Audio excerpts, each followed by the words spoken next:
Thank you, Leanne. Indeed, our next speaker, Jack McConnell, is going to tell you a story about digging into the well-being of his own community.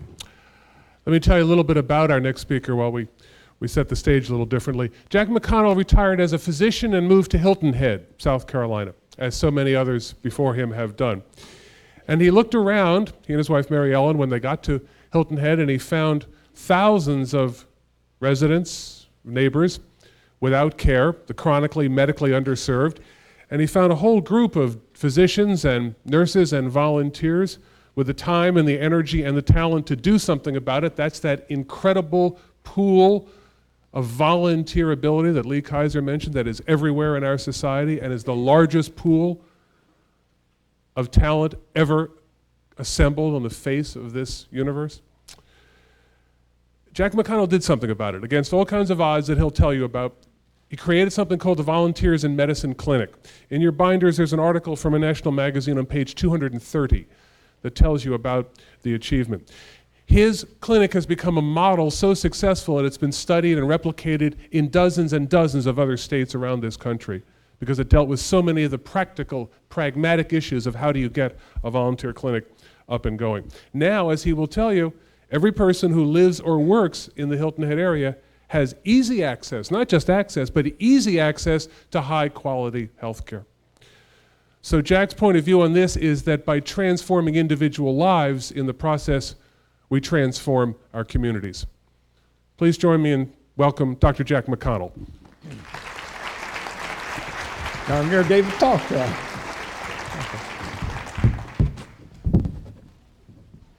For the next few minutes, I want to take you through a journey in transformation. When my wife and I, as Steve said, retired to Hilton Head, we thought we had the world by the tail. We were going to play golf and tennis and bridge and travel and go sailing on Sunday afternoon.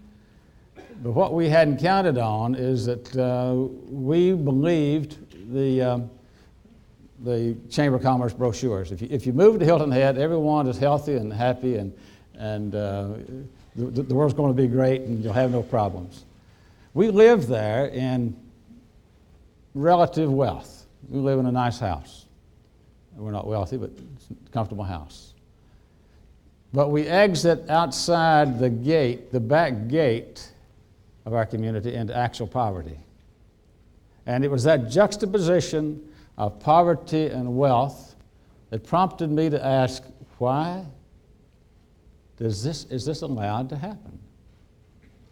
Why doesn't someone do something about it? Being a slow learner, I must have asked myself that for 2 or 3 months, and then I realized I was indeed asking myself. So I said, okay, I'll do something about it. And I assembled a group of 29 retired physicians, and I said, why don't we give this care? Why don't we get together and do it? We'll sort it out somehow or other. But they gave me 16 of the 29 said absolutely yes, it's a wonderful idea. The other 13 had good and valid reasons why they didn't want to be involved in it. But they gave me 2 caveats. One was, I don't want my life savings put at threat to a malpractice suit. And the other is, I don't want to pay $1,000 and take an 8-hour test to prove I just drove across a stripe that they got in the, we call a state line. I didn't lose my experience or my talents or my interest or my compassion just because I drove across that line. So I said to myself, well, okay, if that's all there is. In fact, I said to them, we're off and running. We're in business. We're in good shape. What I didn't know, when I walked out that door, they were there for an additional purpose. There was going to be an ongoing CME, continuing medical education. When I walked out the door, all 16 said, it's a good idea, but nothing will ever come of it. We don't have to worry about that. Little did they realize. Thinking maybe that the malpractice insurance would be the more difficult of the two, I called the president of the South Carolina Medical Association and I says, here's what I plan to do, here's what I want to do, and indeed I plan to do it. How do you suggest I go about it? And he says, call a fellow named Cal Stewart, who is head of the Joint Underwriters Association. They insure 80% of the physicians in South Carolina. So wonderful, wonderful. So I called him and told him what I wanted and asked if I'd come up to see him, and he said, sure. We had a nice long chat about it, and he says, Jack, I don't know how much coverage we can give you, but I'll tell you this. You will not have to, the lack of malpractice insurance is not the reason you will not open that clinic. Kind of a double negative, and I said, you mean I'm going to get it? And he said, Jack, I don't know how much it'll be, but you don't have to worry about it. To make a long story short, we now have unlimited malpractice insurance with a 21-year tail for all of our physicians, nurses, dentists, allied medical personnel, 240 volunteers for less than $2,500. We did have it for $5,000, and I talked about that was the first year we didn't have any suits. We talked down to $2,500. And so, you know, with this sort of strength to strength, I then thought, well, now's the time to go tackle the South Carolina Board of Medical Examiners. Not knowing them, I got a book. Every state has a book that has all the pictures of every employee in it or those who serve on committees. So I got a book, and I went over to the hospital and said, does anyone know any of these people here, and can you give me any insights into them, in case I happen to meet them in the hallway and a little small talk. And so they gave me some insights into them. And armed with that and the fact that I had heard that they were pretty hard-nosed, I decided to go on up. The youngest one, the lay member, the 66 years of age, which was the same age as I at the time.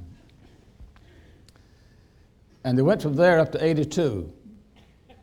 But I didn't have a chance for small talk. I walked in, and they were the one who was 78 had assumed the responsibility of telling me no. And he'd been practicing for a few days on that, I think.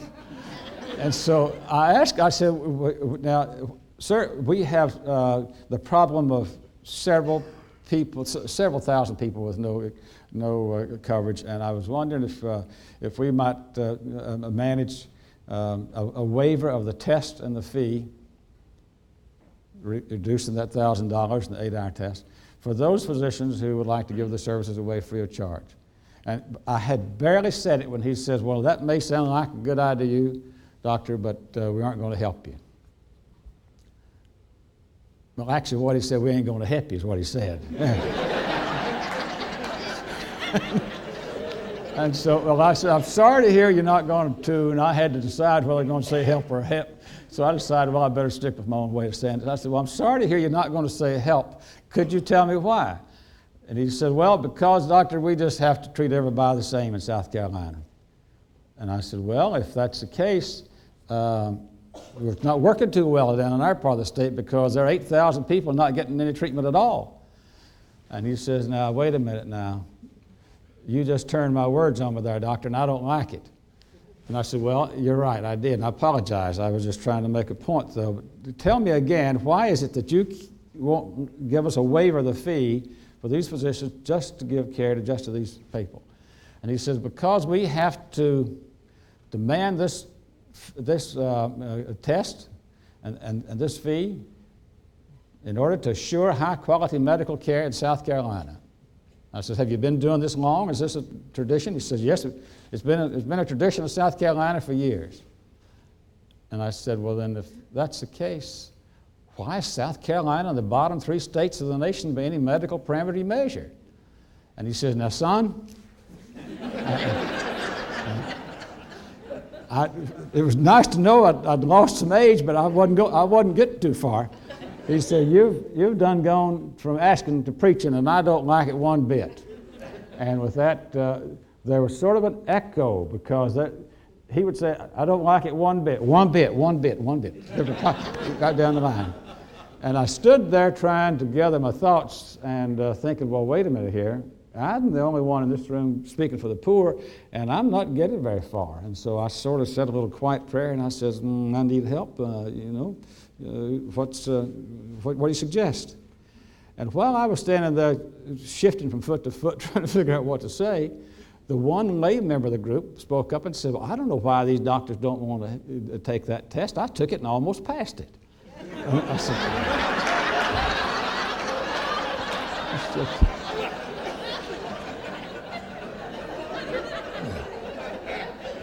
I said, now let me see if I understand this, sir. Now, a test a layperson could almost pass is the way you assure high-quality medical care. Now, would you have given her a license if that had been? She says, now, wait a minute. We heard all we're going to hear out of you.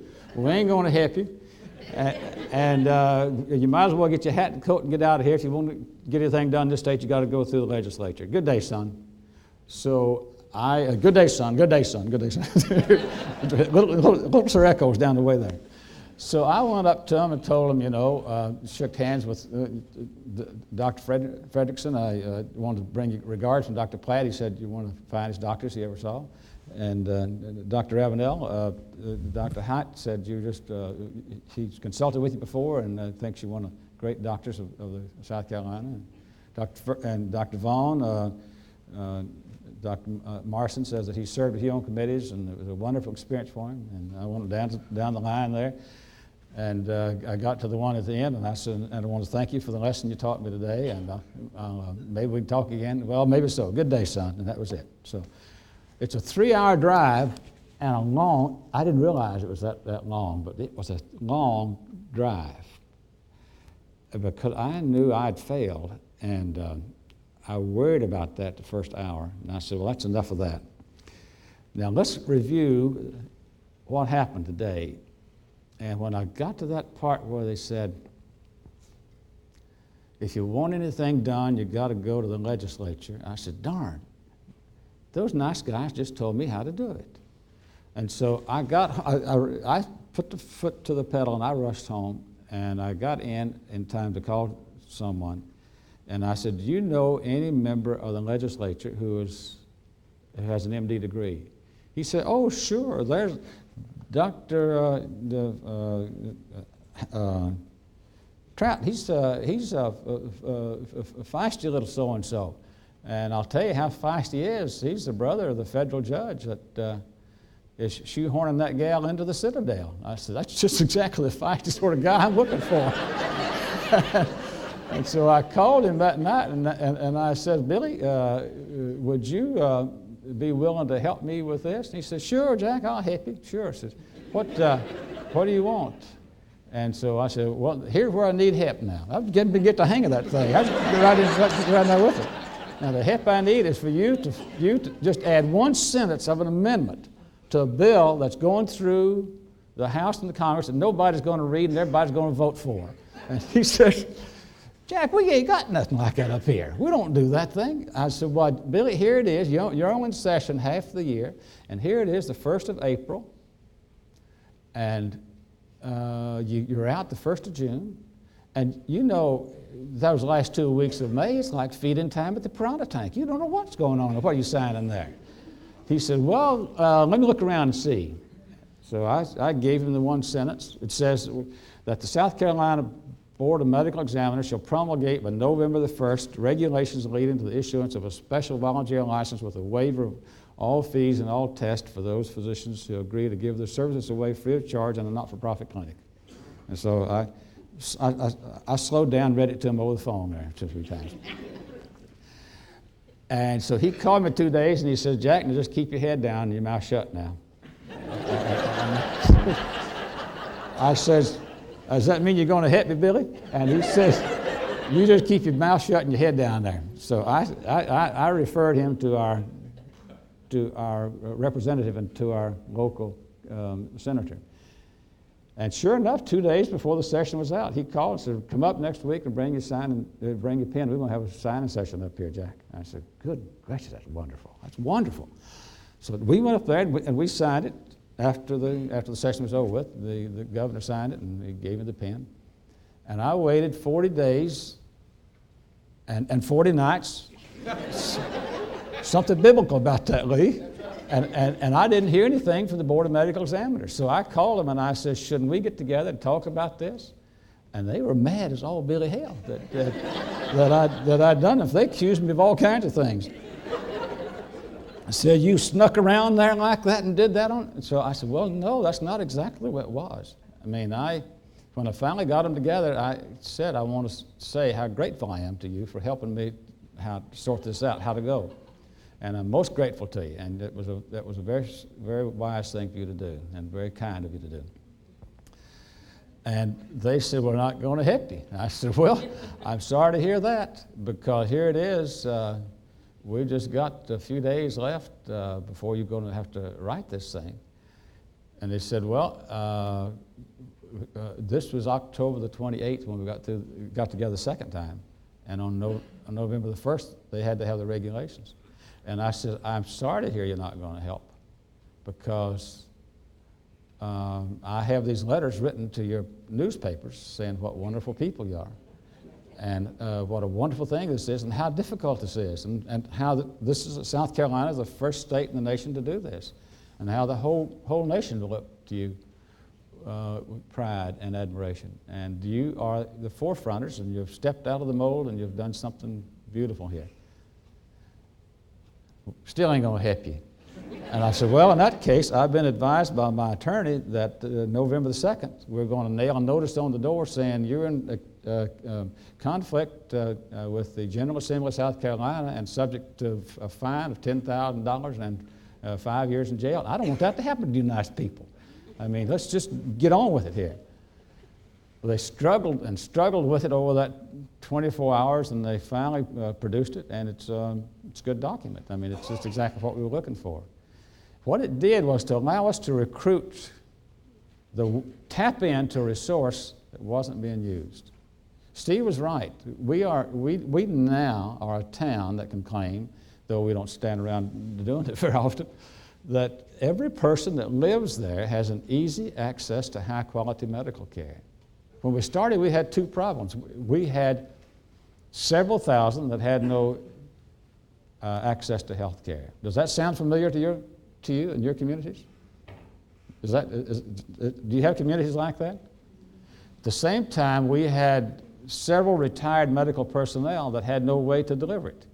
So we brought those two problems together and made a solution out of them, which we call the Volunteers in Medicine Clinic. And the best part about it is, though, that we achieved that using two elements of society who had been rendered invisible and excluded. On the one hand, the poor sick, or the sick poor, and on the other hand, the retirees. Both of them discarded.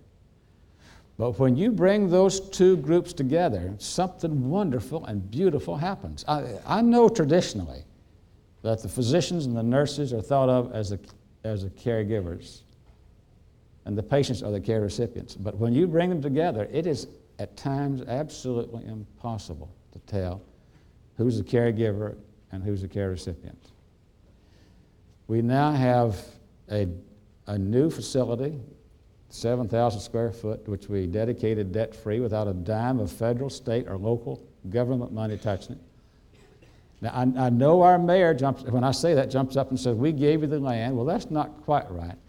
He leased it to us for 30 years for $1 a year, and in a fit of just pure reckless fiscal abandon, I paid the whole dang thing off on day one. And now it's ours.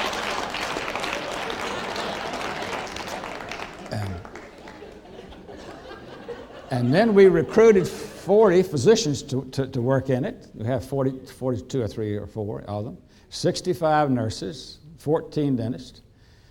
We now offer adult medicine, pediatrics, immunization, ophthalmology, otolaryngology, that's ear, nose, and throat. Some of you don't know that.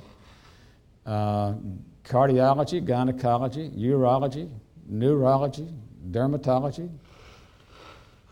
I don't know any more ologies, but if we had them, we would probably have them in there. Orthopedics, psychiatry, mental health, social services, chiropractic medicine, absolutely, got them right in there. If they're licensed in that state to practice, I'm not going to pull a George Wallace and say you can't come in. And we're all learning something from each other. I mean, they're learning from us, we're learning from them. I'll tell you this, we have only 3% no-show on our return visits to them. Only 3%. How I wish our physicians could do that well. I don't mean to complain about the physicians. I mean to hold the others up as a way of giving them credit for it. We did have one or two physicians that had a little dust up about it, and it wasn't a month after that when I walked in and I saw one of them, and I said, "Charles, did you have a nice weekend?" He said, "Pretty nice, thank you." And I said, "My goodness, what's the matter?" He said, "I don't know. I got a crick in my neck. I've been like this. I've taken everything I can think about to take." I said, "Well, Dr. Henry's down there at the chiropractor. Why don't you go down there and see him?" He says, "Oh, you got to be kidding. I wouldn't do that." So at least go down there and shake his hand and say howdy to him. So I was on my way out for lunch, and I passed the coffee room there, and I said, "Charles, how you feeling?" "Pretty good, pretty good." I haven't heard a word from him since, not a word. We all learn from each other. We're still in the process of learning that we don't know it all, that we don't have it all. In addition, we have dental health, dental hygiene, dental care, have an orthodontist on board, x-ray, laboratory, pharmacy, all of it free of charge. We don't charge anybody for anything. It's absolutely free of charge. We have a little 54-bed hospital. The first year of operation, we had 5,300 patient visits, a little over that. We saved the local hospital between $350,000 and $400,000. At the rate at which we are now seeing the patients, we're going to see about 8,000. We're going to have about 8,000 patient visits this year. That will be about 5,000 patients, I would think. We will save them somewhere in the range of $500,000. Lee spoke of doing well, doing good. You bet. And we're having the time of our lives. But the best part about it is, it's not that we did this debt-free, and not that we don't charge anyone.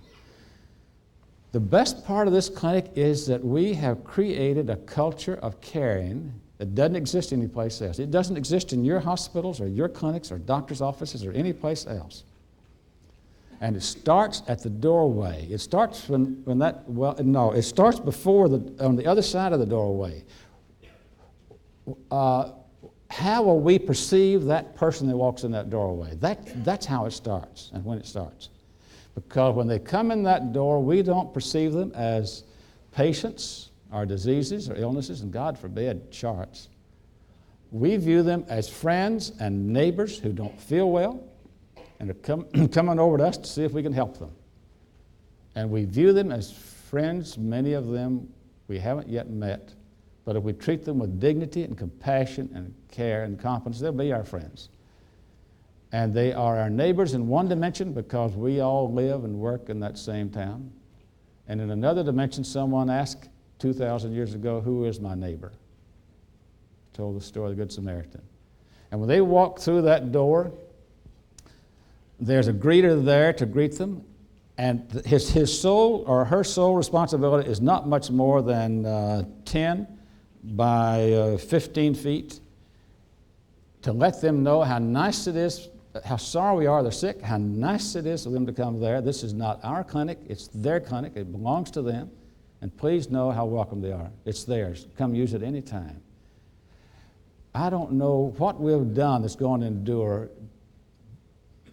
Well, the building will last a long time, but I think the most enduring feature is the fact that we are empowering this group of people to accept responsibility for their care through love. And love is far more powerful than law or regulation or insurance or anything else that you give it. And when they walk through that door, if they have children with them, then we invite them to house the children in a wonderfully decorated, like an aquarium, top, bottom, and sides, where the grandmothers are going to hug them and read to them, and when they leave, we insist that they take the books home with them. If they have brothers and sisters, take one for them too. If you don't massage the mind at the same time you are massaging the body, then you're only doing half the job. The grandmothers hug them and hold them and read to them, and we then take that wonderful friend and neighbor and we get that person logged in and then turn them over to their private escort who sees them through the registration process. It doesn't take long because we're not going to be, all we want to know is, do you live and work on the island? Do you have any insurance? What's the household income? That's about it. And those are the criteria. And then we seat them in the reception room. We don't have a waiting room. Now that's different. If things are what you call them. If you call it a waiting room, that's exactly what's going to happen. They're going to wait. But no one sits there 15 minutes without someone sitting down and visiting with them. If they're there longer than 15 minutes, somebody's sitting down and visiting with them. What we've done is to eliminate the glass wall syndrome that you and I have to put up with when we go to see a doctor. You walk into the doctor's office, little waiting room, too small, too hot, or too cold, and 7 people sitting there with a sad look on their face. And nobody speaks to you. And you walk over to this glass wall over here, partially glass wall, and there goes one. There's another nurse going by. Oops, there's a third. And then and finally somebody slides it back and asks, "What do you want?" You know? As if there were several reasons you might be there, you know. I said, "Well, I'm sick as a dog and I want to see the doctor," you know. And they say, "Well, you know, what's the matter?" Do I have to tell you here? What's the matter? Preparation H is not working, you know, or whatever it is. And then they want to know, have you got any money? I got a little. Here, fill that out and sit down. Now that's what you and I go through. Talk about intimidation. I'm intimidated in my own doctor's office, and I got the same union card he's got on the other side of that wall there. But what's happened? We have told that person, your opinion is not important. You don't have anything to say about it. We know it all, and we'll tell you, and you do it, or else. And only if you pay us. Woo, what a way to reach out to someone. What an awful way to reach out to someone. And you and I have tolerated that for years, and still are tolerating it. But we have eliminated that. When it's time for that person to go back on the linoleum, as we say, back where the care is given, they are escorted back with escort, and when they finish, then we have an exit interview with them. We want to know, how did we do? How can we improve it? Was this a good time for you? Do you need transportation? Episcopal Church, we got them energized, and they have created Friends with Wheels, and they'll come pick you up at your house and bring you here, and even take you back by the grocery store. You do your grocery shopping on the way. Have your children been vaccinated? Anyone else in the household that needs help? By all means, let's schedule them in now. And then the most important thing is going to happen next. Are more rare and often more therapeutic than a visit to the doctor. And what we have at the outset, we have representatives of 2 distinct and separate constituencies on the island, one fairly well off and one not well off at all. But what we have at the end are 2 human beings locked in a moment of caring and sharing, and that's where the healing occurs. The curing's back in the doctor's office, but the healing occurs there. And in the process, what we're doing, we are transforming the lives of those people, those friends and neighbors that come to us. We're transforming the lives of those who give the care. And by extension, we're transforming our town into a community. No town, not our town, not your town, not any town, can ever become a community as long as you leave behind a significant segment of the population in need of food, shelter, water, potable water, adequate sewage disposal, and a minimum basic level of health care. But ours is becoming a community. We're not there yet, but we will. I think it's captured best in our vision statement, which says, may we have eyes to see those who are rendered invisible and excluded, open arms and hearts to reach out and include them, healing hands to touch their lives with love, and in the process, heal ourselves. Thank you.